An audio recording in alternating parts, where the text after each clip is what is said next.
أشهد أن لا إله إلا الله.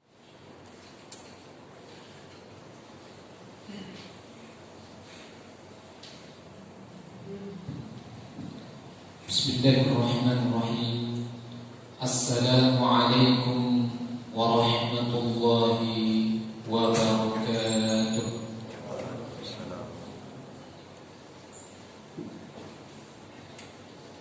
Allahu Akbar,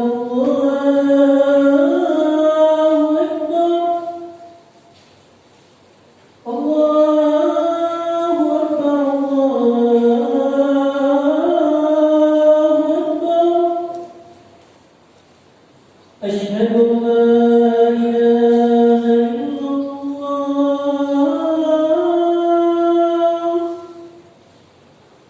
Asyhadu an la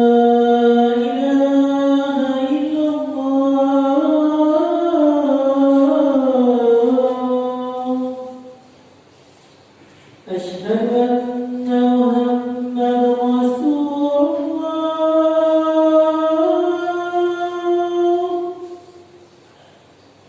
أشهد أن محمدًا رسول الله.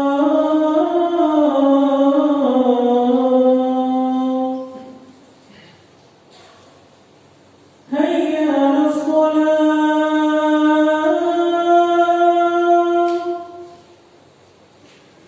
هيا على الصلاة.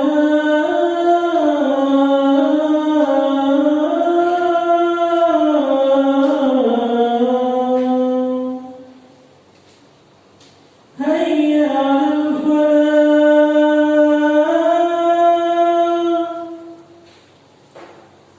هيا على الفلاح.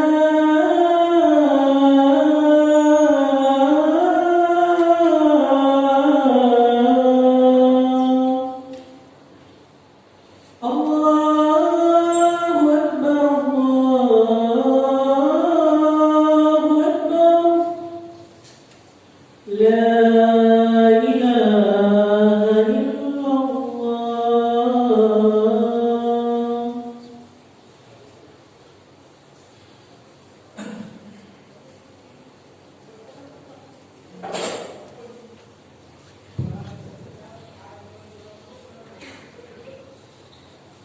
Alhamdulillah, Alhamdulillah Rabbil Alamin. Assalatu wassalamu ala Rasulillah wa ala alihi wa ashabihi wa man da'a bi da'watihi al-Islam wa intadama bi tariqatihi wa tarassama khutahu wa ja'ala al-aqidata al-islamiyyata al-asas li-fikratihi والأحكام شرعية مقياسا لأعماله ومصدرا لأحكامه. أشهد أن لا إله إلا الله وحده لا شريك له، وأشهد أن محمدا عبده ورسوله. اللهم صل على سيدنا محمد وعلى آله وأصحابه ومن والاه، ولا حول ولا قوة إلا بالله العلي العظيم. فيا عباد الله، اتقوا الله حق تقاته ولا تموتن إلا وأنتم مسلمون. فقد قال تعالى في القرآن الكريم: أعوذ بالله من الشيطان الرجيم، ولقد خلقنا الإنسان من سلالة من طين ثم جعلناه نطفة في قرار مكين ثم خلقنا النطفة علقة فخلقنا العلقة مضغة فخلقنا المضغة عظاما فكسونا العظام لحما ثم أنشأناه خلقا آخر فتبارك الله أحسن الخالقين. ثم إنكم بعد ذلك لميتون ثم إنكم يوم القيامة تبعثون. صدق الله العظيم وصدق رسوله النبي الأمين الكريم، ونحن على ذلك من الشاهدين والشاكرين والحمد لله رب العالمين. Masyarul muslimin, sidang jemaah Jumat rahimakumullah. Alhamdulillah, senantiasa kita menjadikan puja dan puji syukur kita kepada Allah Subhanahu wa taala. Karena sesungguhnya Allah Subhanahu wa taala lah yang menganugerahkan cinta terbaiknya ke dalam hati-hati kaum mukmin. Dan dengan cinta itulah kita kemudian mampu untuk saling sayang menyayangi di antara sesama manusia. Dan dengan cinta itulah kita kemudian mampu untuk saling tolong menolong di antara sesama manusia. Dan dengan cinta itulah kita meringankan langkah kaki kita menuju ke masjid yang penuh mubarakah ini untuk melaksanakan sebagian dari tanggung jawab kita sebagai hamba Allah, yakni salat berjamaah di masjid ini. Dan dengan cinta itu pula lah jiwa kita, harta kita, dan segala apa yang kita miliki itu tidaklah bernilai apa-apa demi melihat wajahnya dan mendapatkan ampunannya. Dan mudah-mudahan kita semua diridhoi oleh Allah Subhanahu wa taala tatkala kita berjumpa dengannya. Amin amin ya rabbal alamin. Kemudian tak lupa pula kita kirimkan salam dan selawat kepada junjungan kita baginda Nabi besar Muhammad sallallahu alaihi wasallam.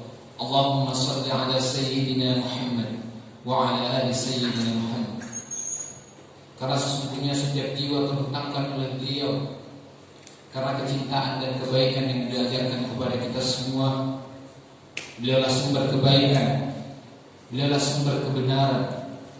Tidak ada kebaikan dan juga tidak ada kebenaran kecuali apa yang keluar dari lisan dan amalan-amalan beliau. Dan mudah-mudahan kita semua diwafatkan oleh Allah Subhanahu wa taala sama dengan bagaimana Allah mewafatkan Nabi kita, yaitu di jalan dakwah la ilaha illallah Muhammadur Rasulullah. Masyaallah muslimin jamaah rahimakumullah.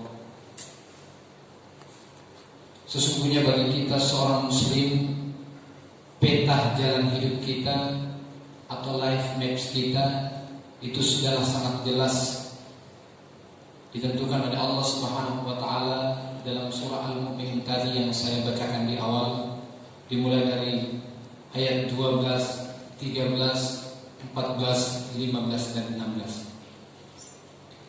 Sesungguhnya kita akan menjalani kehidupan kita,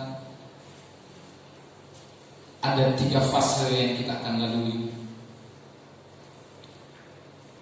Yang pertama adalah fase kelahiran. Kemudian yang kedua adalah fase kematian. Dan yang ketiga adalah fase kebangkitan di akhirat kelak. Dan terkhusus pada fase kelahiran, Gary Miller kemudian menjelaskan, beliau ini adalah seorang saintis ahli matematika asal Kanada, bahwa dia membuktikan Al-Quran ini benar-benar firman Allah Subhanahu wa ta'ala. Jadi Gary Miller bukan hanya seorang saintis, namun juga adalah seorang misionaris. Pada tahun 1973, dalam usahanya meyakinkan jamaahnya atas kebenaran agama yang mereka peluk, yaitu Nasrani, dia mencoba untuk meriset Al-Quran, mencari kelemahan Al-Quran.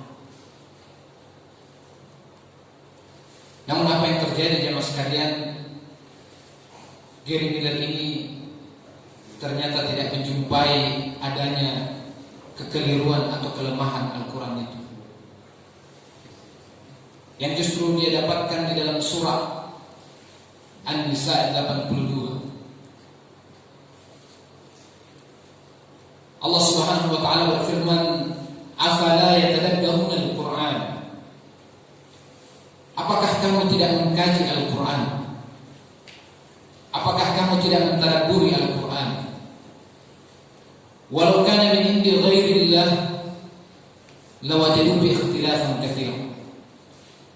Jika benar Al-Quran ini bukan dari sisi Allah, maka kalian akan menjumpai di dalamnya ada banyak perselisihan atau ikhtilaf yang banyak.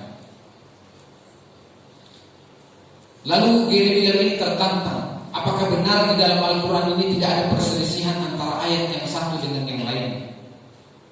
Dan tidak hanya itu, dia mencoba untuk mencari apakah benar tidak ada pertentangan antara Al-Quran dan sains modern. Ternyata dia menjumpai di dalam Al-Quran surah Al-Mu'minun tadi, dalam ayat 12 itu, bahwa benar di dalam ilmu kedokteran modern begitulah fase-fase pertumbuhan janin. Dimulai dari nutfah, kemudian menjadi alaqah, mudghah, idhamah. Dia terkaget. Di dalam teori kedokteran modern, fase pertumbuhan janin itu baru ditemukan, padahal Al-Quran sudah menemukan sejauh hari yang lalu. Nah, adik-adik jamaah sekalian, Gary Miller ini melakukan riset dari tahun 1972 sampai tahun 1978. 5 tahun dia melakukan riset, yang justru yang terjadi adalah beliau masuk Islam dan mengubah namanya menjadi Abdul Ahad Omar. Kenapa seperti itu? Karena beliau yakin bahwa Al-Quran benar-benar firman Allah, bukan buatan manusia. Nah, jamaah sekalian yang dirahmati oleh Allah Subhanahu wa taala, andai kata kita tidak membaca Al-Quran, kita akan tahu bahwa kita akan lahir dan kita akan mati. Karena itu adalah fakta. Siapapun dari kita akan lahir dan siapapun kita akan mati. Cuma andai kata kita tidak membaca Al-Quran, saya yakin kita tidak akan tahu kemana kita setelah mati. Hanya karena kita membaca Al-Quran dan kemudian meyakini seperti apa yang dialami oleh Gary Miller bahwa Al-Quran benar-benar firman Allah, maka kita tahu setelah kita mati, kita kelak akan dibangkitkan oleh Allah Subhanahu wa taala. Tsumma innakum ba'da dzalika lamayitun, tsumma innakum yaumal qiyamati tub'atsun. Dan pada hari itu kalian akan dibangkitkan kata Allah. Sehingga kebangkitan inilah merupakan sebuah kepastian. Tidak seperti apa yang disampaikan oleh ibu-ibu tokoh partai mengatakan ini adalah ramalan masa depan. Mereka meyakini sesuatu yang utopis. Bagi kita seorang muslim yang memiliki keimanan dan percaya kepada Al-Quran dan Allah Subhanahu wa taala, maka itu adalah merupakan sebuah kepastian. Kebangkitan adalah sebuah kepastian. Sehingga pertanyaannya, kemana kita setelah kita dibangkitkan, jamaah sekalian? Hanya karena kita membaca Al-Quran, lagi-lagi hanya karena kita membaca Al-Quran dan percaya bahwa Al-Quran benar-benar firman Allah, hanya ada dua kemungkinan kata Allah. Apakah kita menjadi bagian dari ashabul yamin atau ashabul shimal? Apa itu ashabul yamin? Dialah ashabul jannah, penghuni surga. Apa itu ashabul shimal? Dialah ashabun nar, penghuni neraka. Tentunya kita semua tidak menginginkan menjadi bagian dari ashabul shimal itu, penghuni neraka. Karena kita yakin di dalamnya ada begitu banyak penderitaan. Mata kita tidak pernah melihatnya, telinga kita belum pernah mendengarnya, dan bahkan kita semua belum pernah merasakannya. Namun Allah menggambarkan kita di dalam kitab Allah Jalla wa Nar. Sebuah hadis menjelaskan bahwa siksa yang paling ringan kelak di akhirat, ketika mereka diberikan terompah dari api neraka, itu cukup membuat otaknya mendidih. Itu yang paling ringan. Tentunya bagi kita seorang muslim, hal ini tidak kita anggap sebagai siksa yang paling ringan. Bisa kita coba sekali waktu jamaah sekalian dirahmati Allah Subhanahu wa taala, keluar di siang teriknya matahari, terus di aspal yang panas. Mungkin itu cukup membuat kaki kita melepuh. Tapi di akhirat yang paling ringan, ketika itu kita diberikan dari api neraka dan itu membuat otak kita mendidih. Saya kira itu adalah siksa yang paling berat bagi manusia. Sehingga tiada pilihan lain kita tentu menginginkan menjadi bagian dari ashabul yamin, penghuni surga. Pertanyaannya kemudian, apa yang menjamin kita? Apa yang memastikan kita menjadi bagian dari ashabul yamin itu? Penghuni surga itu. Lagi-lagi hanya karena kita membaca Al-Quran, hanya ada satu kemungkinan kita bisa menjadi bagian dari ashabul yamin itu, penghuni surga. Yaitu ketika dalam kehidupan kita ini seluruh aktivitas kita melaksanakannya sesuai dengan misi penciptaan kita oleh Allah Subhanahu wa taala, yakni ibadah. Tentunya kita semua tahu Allah Subhanahu wa taala berfirman, "A'udzubillahi minasyaitonir rajim. Wa ma khalaqtul jinna wal insa illa liya'budun." Tidak diciptakan jin dan manusia kecuali hanya menyembah dan beribadah kepada Allah Subhanahu wa taala. Itulah ibadah. Imam Malik menjelaskan apa itu ibadah. Al-ibadatu hiya, ibadah adalah ta'atullah, taat kepada Allah, wa khudu'uhu lahu, tunduk kepadanya, wa iltizamu ma syara'a min ad-din, berpegang teguh kepada apa yang disyariatkan oleh Allah Subhanahu wa taala. Itulah ibadah. Ringkasnya adalah kita menjadikan syariat Islam, Al-Quran maupun Sunnah Rasulullah SAW sebagai tolak ukur perbuatan kita di dalam kehidupan dunia. Itulah esensi daripada takwa, yaitu sikap seorang muslim yang betul-betul tunduk setunduk-tunduknya kepada Allah Subhanahu wa taala. Ketika Allah melarang kita sesuatu hal, maka kita ragu dan takut untuk melaksanakan. Jika Allah mengatakan haram, maka kita mengatakan haram. Jika Allah mengatakan halal, maka kita mengatakan halal. Itulah orang-orang yang bertakwa. Allah Subhanahu wa taala berfirman, "Innama kana qaulul mu'minina idza du'u ila Allah wa rasulih yahkum bainahum ay yaqulu sami'na wa ata'na." Jawaban orang-orang mukmin ketika disuruh kepada Allah dan Rasulnya untuk berhukum kepada Allah dan Rasulnya, dia mengatakan kami mendengar, lalu kemudian taat. Walaupun perintah itu terkesan kemudian tidak masuk akal, seperti apa yang dialami oleh Nabi Nuh ketika Allah Subhanahu wa taala memerintahkan dia untuk membangun bahtera di atas bukit. Bagi kita manusia itu tidak masuk akal. Andai kata Allah memerintahkan kita membangun bahtera di lautan, itu mungkin masuk akal. Tapi kenapa diperintahkan oleh Nabi Nuh membangun bahtera di atas bukit? Karena itu adalah perintah Allah, maka Nabi Nuh tanpa ragu-ragu untuk melaksanakan. Atau mungkin perintah itu terkesan tidak nyambung dengan kita punya persoalan, seperti apa yang dialami oleh Nabi Musa ketika dia kemudian dikepung oleh badai tentara dari Fir'aun. Dia terpojok di tepian pantai, dia tidak mengetahui apa lagi yang dia akan lakukan. Dan Allah Subhanahu wa taala memerintahkan untuk memukulkan tongkatnya ke tepian laut. Dan itu tidak nyambung dengan persoalan yang dihadapi oleh Nabi Musa. Tapi apa yang terjadi karena itulah perintah Allah, dia melakukan. Atau kemudian perintah itu terkesan zalim kepada manusia, seperti apa yang dialami oleh Nabi Ibrahim alaihissalam ketika Allah memerintahkan dia untuk menyembelih anaknya yang dia cintai. Dia dan badan bahkan tumbuh besar. Tapi apa yang terjadi ketika itu? Allah memerintahkan dia untuk menyembelih. Lalu Nabi Ibrahim melaksanakan. Dan yang paling luar biasanya Nabi Ismail alaihissalam. Ini perintah kisahnya untuk menyembelih, menghilangkan nyawanya. Tapi karena perintah Allah, dia tidak menolaknya. Dan apa yang terjadi, hikmah dibalik dari semua persoalan itu, dia dapatkan. Allah Subhanahu wa taala berfirman, "Walau anna ahlal qura amanu wattaqau la fatahna 'alaihim barakatin minas sama'i wal ardh." Jika sekiranya penduduk negeri semua itu beriman dan bertakwa kepada Allah Subhanahu wa taala, maka Allah akan menganugerahkan limpahan rahmat-Nya dari bumi dan dari langit yang mereka tidak sangka-sangka. Dan Allah pun berfirman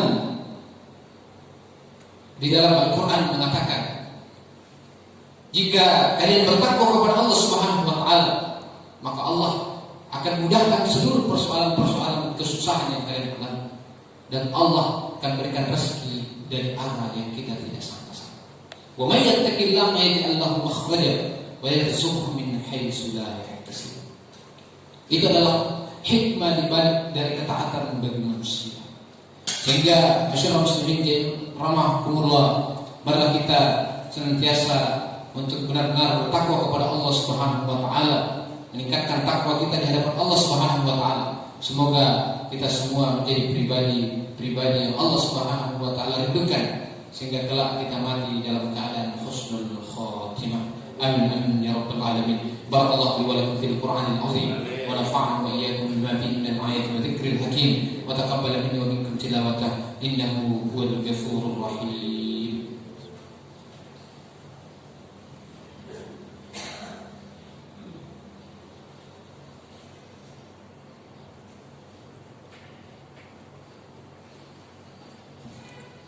Innal hamdalillah nahmaduhu wa nasta'inuhu wa nastaghfiruh wa na'udzu billahi min shururi anfusina wa min sayyiati a'malina. May yahdihillahu fala mudilla lahu wa may yudlil fala hadiya lahu. Asyhadu an la ilaha illallah wahdahu la syarika lahu wa asyhadu anna Muhammadan 'abduhu wa rasuluh. Allahumma shalli 'ala sayyidina Muhammad wa 'ala ali sayyidina Muhammad. Wa qala ta'ala fil Qur'anil karim, a'udzu billahi minasy syaithanir rajim.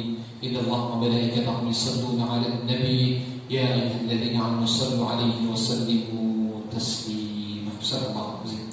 Masyaallah muslimin jamaah rahimakumullah, marilah kita senantiasa untuk menundukkan wajah dan pikiran kita seraya berdoa kepada Allah Subhanahu wa taala.